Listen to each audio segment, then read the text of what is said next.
Welcome to this MOOC on lasers. In the last 3 lectures, we saw various methods of pulsing lasers, and today I will discuss a couple of methods used for mode locking. So, a very quick recap. In the last lecture, we had seen that the output from the mode locked laser comprises of a train of periodic high intensity pulses separated by period T f, and with the peak intensity I max is equal to n square I 0, where I 0 is the intensity of one mode. For example, if we think of this as the laser, then the output would comprise of peaks, periodic peaks. So, periodic with a separation between them is equal to T f, which is equal to the cavity round trip time, that is 2 L divided by C, and the width of each resonance here is approximately delta tau or delta t is of the order of approximately nearly equal to T f, that is the period divided by n, the number of modes, and the peak intensity here we had seen is n square I 0, where n is the number of modes. So, this is the kind of output that we get, which means an output pulse is emitted from the laser for every time T f, that is for one cavity round trip time, and therefore, it must be equivalent to one high intensity pulse that is making round trips in the cavity. So, there is a pulse which is making round trip in the cavity. So, it goes back and forth like this, and every time when it hits the output mirror here. So, I have just taken some number 100%, 95%, 5% of the energy would go out in the form of a pulse. So, the mode locked output or the mode locked situation is such that there is an equivalent one high intensity pulse that is making round trips in the cavity. Therefore, after covering 2 L, 2 L is the round trip distance, because this is L, the cavity length is L. Each time a pulse is given out, leading to a pulsed output as shown here in this figure. So, this is the time axis, so this is with time. Now, looking at this, if it is an equivalent situation like this, that is one pulse which is hitting here and coming back, then can we have a shutter, because our objective is how to obtain mode locking. Suppose we had a shutter here at one end, there was a shutter, let us say there is a shutter here which opens up for a short duration which is equal to the duration of the pulse. So, this is the duration of the pulse delta t. Let us say the shutter opens just for the duration of the pulse, then the pulse would travel and then get reflected back, and then the shutter is closed when the pulse goes back, and then again when the pulse comes after one round trip, then if the shutter opens, then the pulse will again get reflected. All other energy coming at any other instant will be blocked because of the shutter. Because of the shutter, there will be no feedback. Therefore, if we have a shutter which opens up for a very short duration, which is much less than the cavity round trip, because this is the cavity round trip from here to here, T f is the cavity round trip time, and the pulse width is much smaller than that, and therefore, if we can have a shutter which opens up for a very short duration which is much less than 2 L by C, that is the cavity round trip time, then we should be able to get mode locked pulses. But this is not easy, because the time taken, round trip time, is very small. This is the time required in a normal cavity. For example, let us say L is equal to 10 centimeter, then the round trip time is 2 L, that is 20 centimeter, by C, that is 3 into 10 to the power of 10, which is 0.6 nanosecond. So, 0.66 nanosecond. It is very difficult to have shutters which open and close. So, that is the round trip time. This is the round trip time. Now, the shutter opening time should be much smaller than this, and this is very, very difficult, and therefore, there are different methods which are used for mode locking. So, we will discuss a couple of methods which are used for mode locking. So, methods of mode locking. There are two methods which are used, broadly classified into active mode locking and passive mode locking. Let us first look at active mode locking, then we will see what is the difference. In active mode locking, if we modulate the amplitude, for example, by modulating the loss in the cavity at the frequency nu f, then we should be able to get mode locking. What do we mean by this?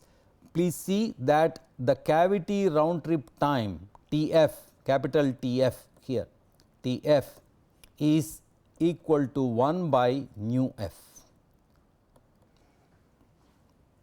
and therefore, if we modulate the loss at the rate of nu f, that is the rate at which the pulse would go back and forth, then it would be possible to have mode locking effect. Let us see whether this is right or not.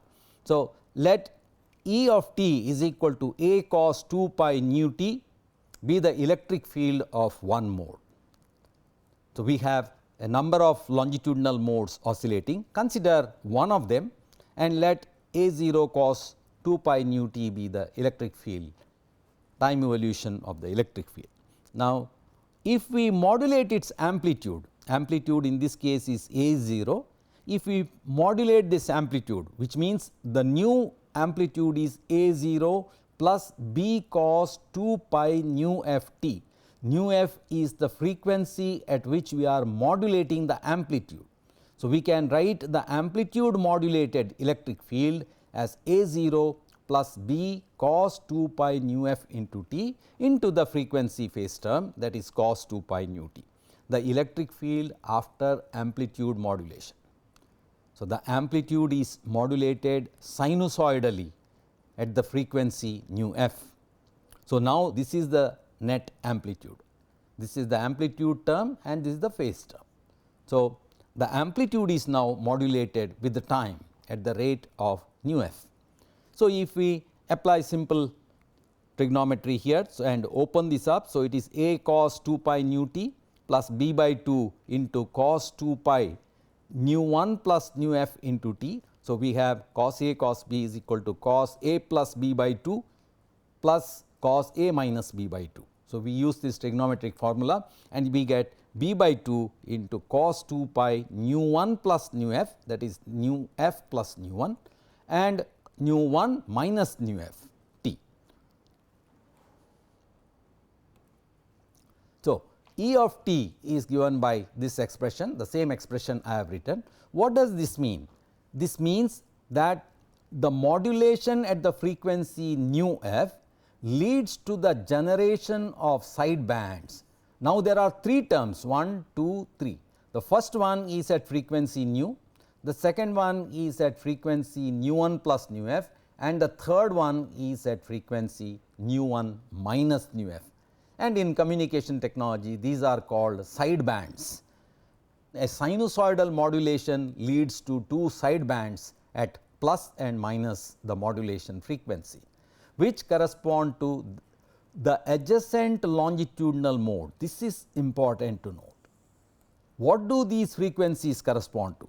If nu 1 is this frequency, see the diagram here, then nu 1 minus nu f is the next longitudinal mode. What is shown are the longitudinal modes of the laser.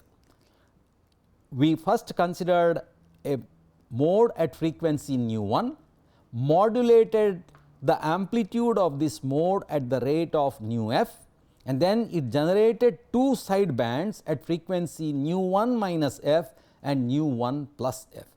Nu 1 minus f overlaps, the generated sideband overlaps with the mode or is superposed with the mode at nu 1 minus nu f, the other longitudinal mode.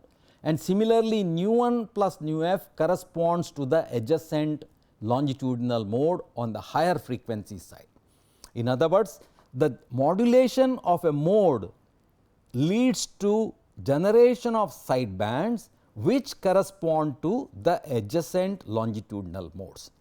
But more importantly, the sidebands are in the same phase as that of the nu 1 frequency, that is the frequency being modulated. There is no additional phase term. This is simply 2 pi into frequency into time. There is no additional phi or additional cos or sine term, which means the frequencies, they are in phase with the nu 1. The sidebands generated are in phase with the frequency nu 1, and therefore, now all the three modes are in phase. But please see that we had considered an arbitrary longitudinal mode of frequency nu 1. It could have been here, the mode could have been here, let us say this is nu 6. Then this would generate one sideband here nu 5 and another sideband here if there a mode exists. And all these sidebands are in phase with the modulating frequency, and therefore, all the longitudinal modes are now forced to oscillate in phase. So, the resultant is, since the generated sidebands are in phase with the frequency nu 1, these enforce other modes to oscillate in phase or result in phase locking. So, this is the idea of phase locking. So, the generated sidebands are 1 at the same frequency as the adjacent longitudinal modes, but also they are in phase with the frequency nu 1, and therefore, they force other modes also to oscillate in the same phase. In other words, this results in phase locking of the longitudinal modes. That is what we require, that the modes have to be phase locked to get mode locked output. Now, a second method which I briefly discussed is the passive mode locking. So, how can this be done? For example, modulating the amplitude, you could have, as before I had mentioned about electro-optic modulators, EO modulator, electro-optic modulator or acousto-optic modulator, any one of them can be used, AO modulator. What does the modulator do? Modulator acts like a shutter, modulating the loss in the cavity at a desired frequency, and that is what we have done. We have modulated the loss or modulated the amplitude. Modulating the amplitude means modulating the loss in the cavity. So, the same method which I had discussed earlier for Q switching is also applicable for mode locking or modulating the longitudinal modes or cavity loss in a laser. However, the difference between Q switching, modulation for Q switching, here we could change the repetition rate. I discussed this, that we could change the repetition rate by changing the modulation rate. However, here if we require phase locking of the longitudinal modes, the modulation frequency or modulation rate frequency must be equal to nu f. It is a fixed frequency at which you need to modulate the loss. That is the primary difference between modulation in Q switching and in the case of mode locking. Let me look briefly at the method for passive mode locking. What is done is, to achieve passive mode locking, one uses saturable absorbers. So, what is shown here in the diagram is the laser medium and a saturable absorber at the end of the medium. So, it is like this, the laser is here, we have shown it in contact, it need not be in contact. So, the laser medium is here and very close to the mirror you have the saturable absorber and then you have the reflector here. It is very easy to understand if it is close to the mirror. So, this is the saturable absorber SA. So, saturable absorber. The mirrors are here and this is the laser medium. Now, recall that in saturable absorbers we have a large loss coefficient, but a small value of IS. In other words, as the intensity increases from 0, the loss rapidly comes down. So, I can equivalently depict it here that the loss rapidly comes down as we go. So, it has a large value of alpha 0, that is the loss coefficient at very low intensities, and drops down to half of its value at some value IS, but this IS in general is much smaller compared to other general absorbers, and that is a saturable absorber. And therefore, what happens? Let us see how the saturable absorber results in passive mode locking. Recall that the intensity of the laser when the modes are not phase locked is periodic with a period Tf, but the variation looks like this. So, this is the average intensity. If there are n modes, then this is n times I0. So, we had seen this in the last lecture that when the modes are not phase locked, then we have a average level at n times the intensity of the individual modes, when the intensities are identical for all the modes, and then there is a variation which is periodic with a period equal to, if this is time axis, then this period will be equal to 1 by nu f. This we had seen in the last class. Now, in this periodic fluctuation, there may be some peaks which appear. The peaks may appear anywhere inside the period. For example, if I consider one period here, then there is a fluctuation which is taking place. There may be one peak which does like this, but this will repeat. So, this is basically due to spontaneous emission noise, but noise is random and sometimes you get peak, but that will be periodically appearing in the output.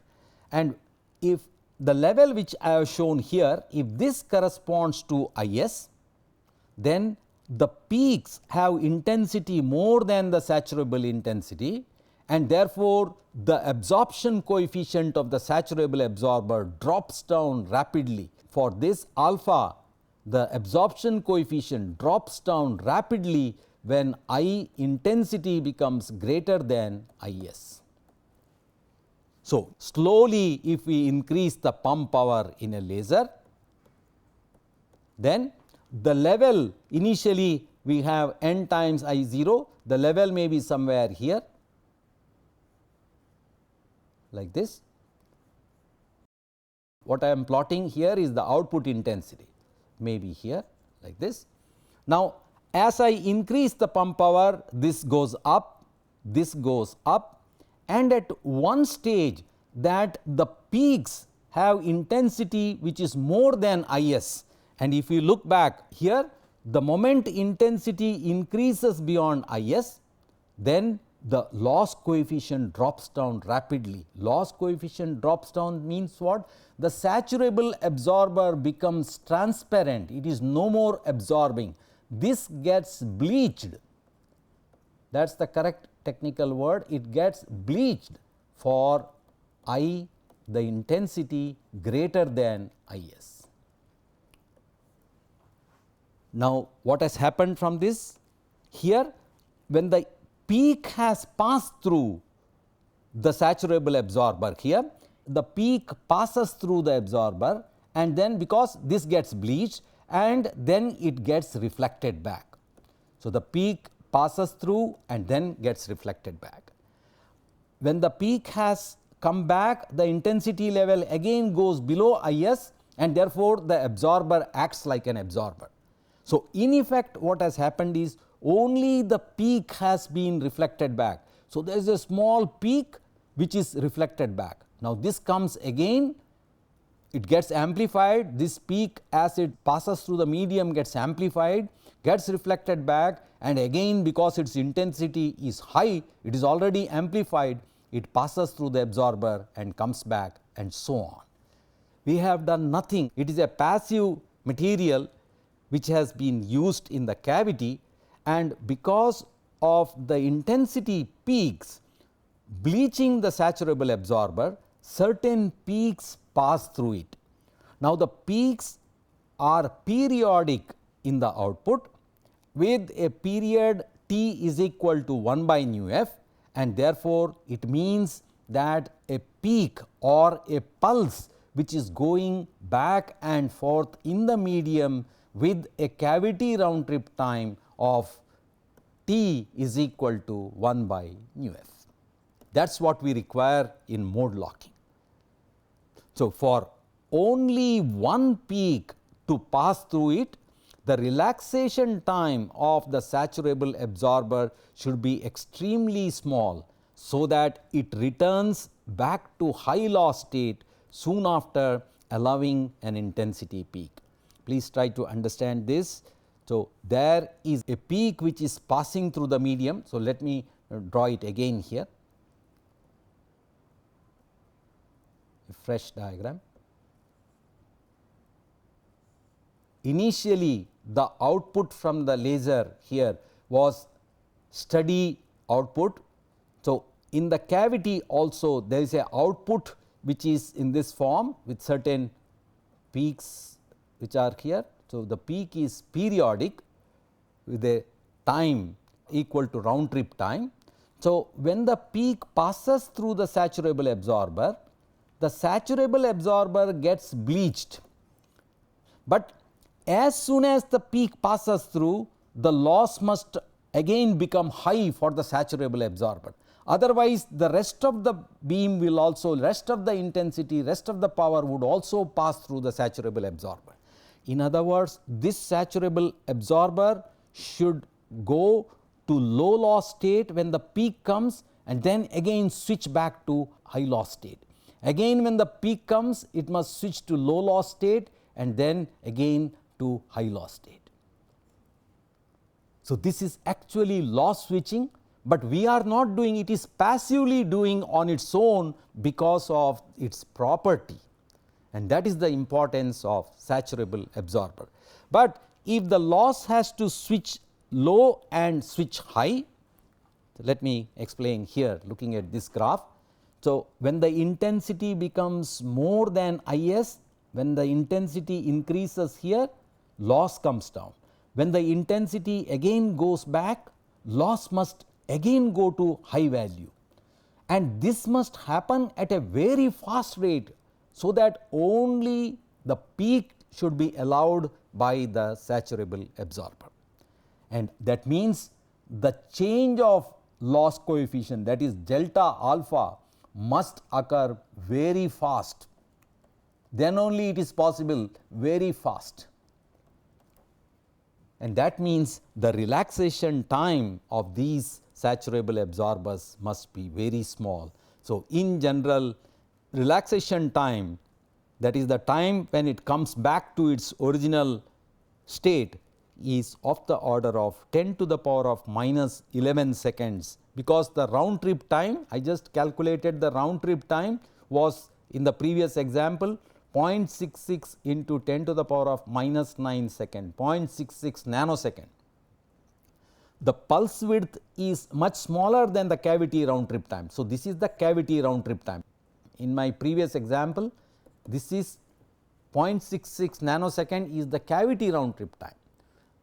If a pulse has to pass through, then the saturable absorber must have a response time which should be even faster, because the moment the peak passes, it should again act like a shutter, namely the loss must be switched to higher values.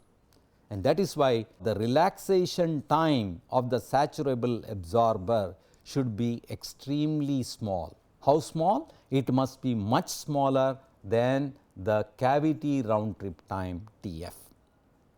Some of the widely used saturable absorbers are methylene blue and cryptocyanine. So, I have briefly discussed an active method and a passive method of mode locking lasers. There are other methods by which one can achieve mode locking. Okay. Now, before I proceed further, I want to show here in this picture I have shown pulsed output from a Q switched fiber laser. So, what you see is pulsed output in the form of nice periodic pulses from a Q switched laser. So, this has been provided by Dr. B.N. Upadhyaya, who was our PhD student. So, this is from a fiber laser. We can see that the rate at which the pulses come is here 88.3 kilohertz, and the pulse width is typically hundreds of nanosecond. So, let me show a single pulse. For example, let me take a single pulse here.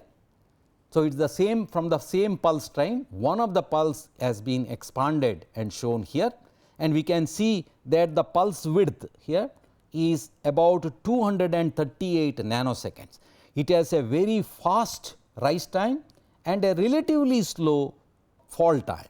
So, rise time is time taken for the amplitude or intensity to rise from 10% to 90%, and it is shown here. The rise time is 132 nanosecond, the fall time is 432 nanosecond, that is this time here, but the pulse width, which is FWHM here, is about 238 nanosecond.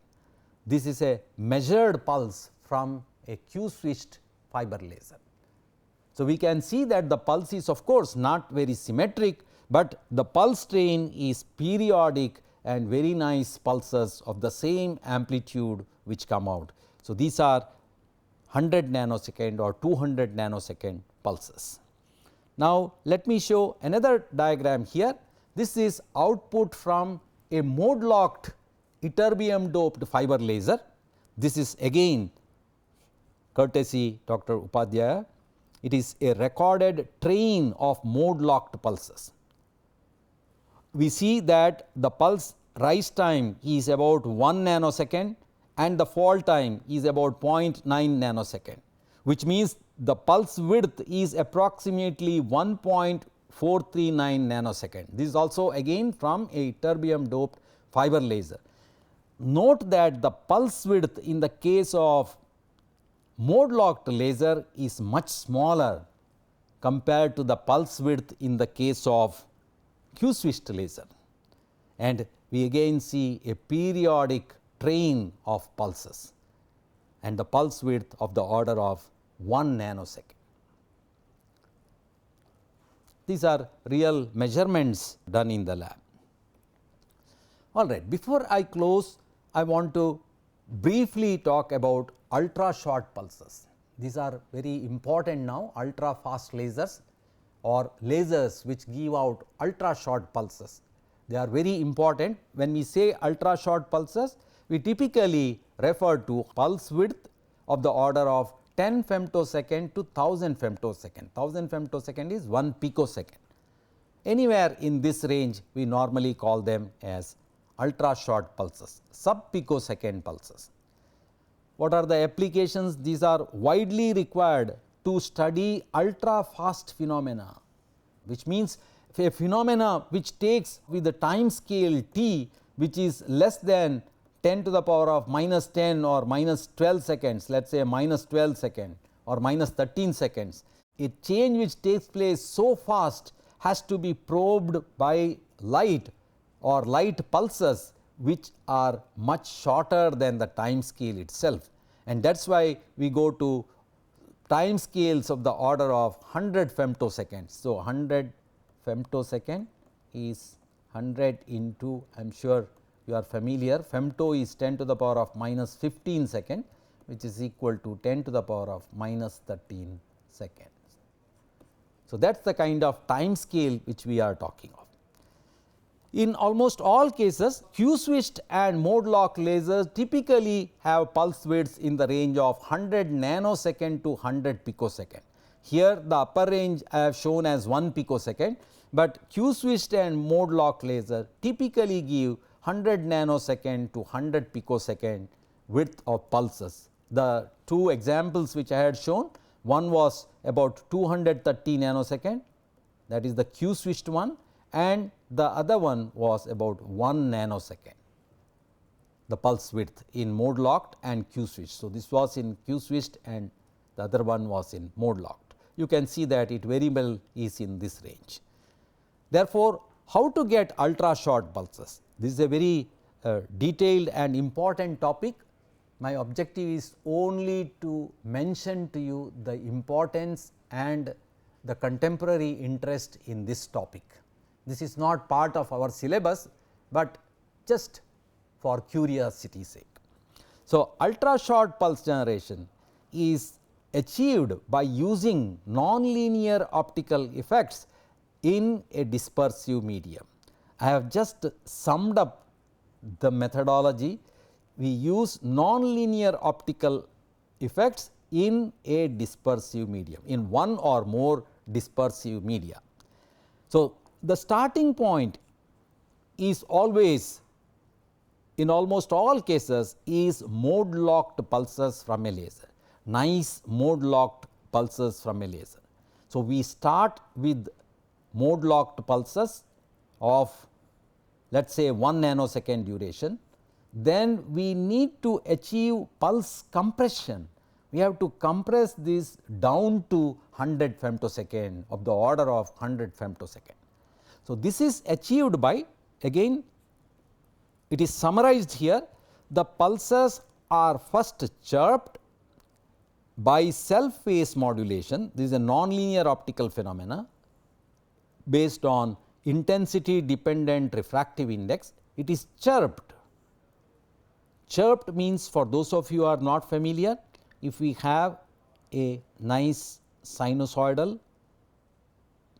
of a pulse with a sinusoidal frequency and an envelope like this, then if you chirp, the frequency is the same, the instantaneous frequency everywhere, this separation in time is the same, because frequency is 1 by time taken for one cycle, and therefore, if this pulse is chirped, that means if the frequency varies, let us say the frequency is very close here, and then the frequency opens up like this. So, you see now what I have shown is a pulse. So, this is the envelope and this is the electric field variation, rapidly varying sinusoidally oscillating electric field, but what has happened is the frequency in this portion of the pulse is higher and the frequency here is lower. So, there is a chirping. So, chirping refers to varying frequency inside the pulse itself.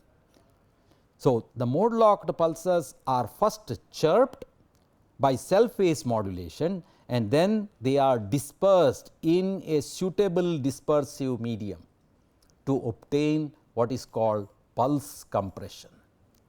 I am mentioning these terminologies so that it would probably interest some of you to pursue these ultra short pulses. One last point, how one can measure such small pulse widths? If we refer to pulse widths like this, I showed you oscilloscope traces. So, these are real traces on an oscilloscope. You can see this Lacroix oscilloscope and this is also oscilloscope traces, which means the pulses were detected by detectors, which means the detection time. So, the detector should be fast enough to detect. The rise time of the detector should be less than 1 nanosecond if it has to detect a pulse of width 1 nanosecond. And indeed, we have fast detectors, photodetectors I am referring to, fast photodetectors which have rise time which is less than 1 nanosecond, sub nanosecond rise time However, now we are talking of 10 to the power of minus 13 seconds, and we do not have any detector which can detect such small time scales. A detector detects by absorbing the incident energy and generating an equivalent current, a current which is proportional to the incident light energy. The detector response time is generally of the order of 1 nanosecond or so. Therefore, if pulse which is of 10 to the power of minus 13 second duration is incident on a detector, how will the detector respond? The detector cannot respond. Therefore, how this can be measured? This is measured by a beautiful technique which is called autocorrelation. So, this is my last slide in this topic.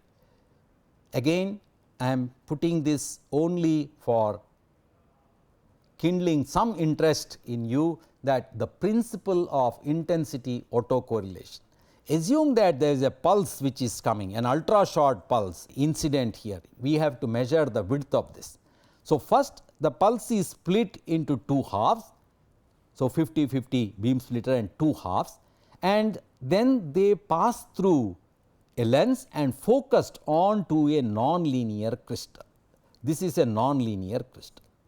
The diagram and the result which I am showing is courtesy by my colleague Professor Sunil Kumar from our department. So, this is the principle of autocorrelation, where the two pulses are incident on a nonlinear crystal, which gives rise to second harmonic generation, SHG, second harmonic generation. The second harmonic comes here. The red line is the main pump beam, the ultra short pump beam. We have to block this here. So, we do not want it beyond this. And the second harmonic which is generated here is collected by the lens and is focused on to the detector. The lens focuses on to a photodetector.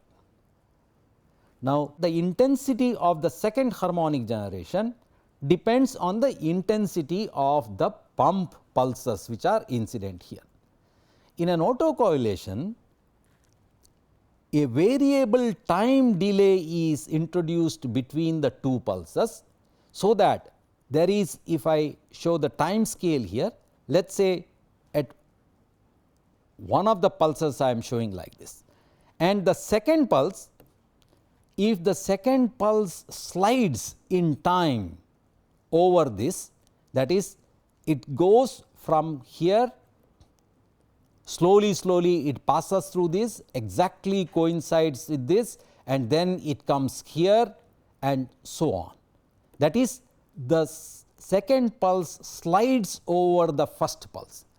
Then during the time when the two pulses overlap here, the intensity of the second harmonic generated is maximum, and when the pulses are apart, then the intensity would correspond to the power or the intensity of the individual pulses.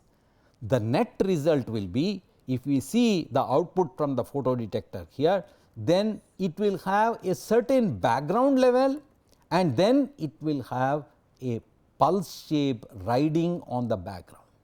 The background corresponds to the second harmonic generation due to individual pulses, and the peak here shape corresponds to, so this corresponds to the time when both of them are completely overlapping. The point is, we can vary this delay very carefully. The delay can be changed of the order of tens of femtosecond by moving. For example, what is this delay? The delay is introducing a path difference between these two.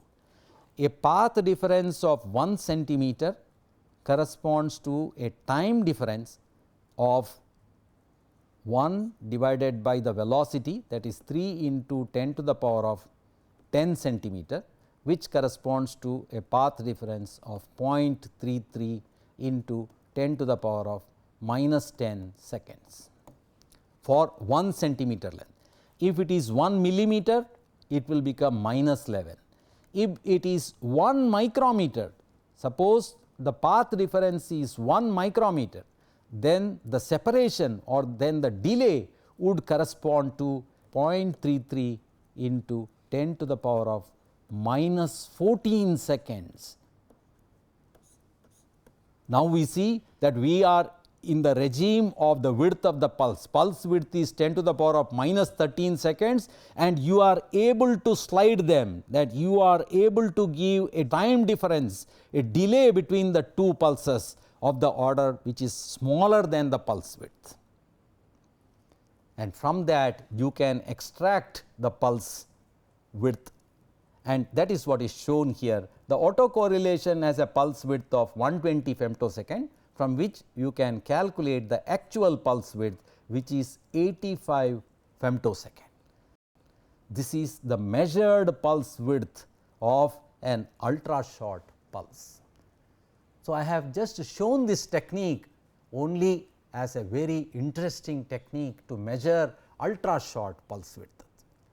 So, with this we summarize that nanosecond pulses, picosecond pulses and even femtosecond pulses can be generated by appropriately modulating a laser. Thank you.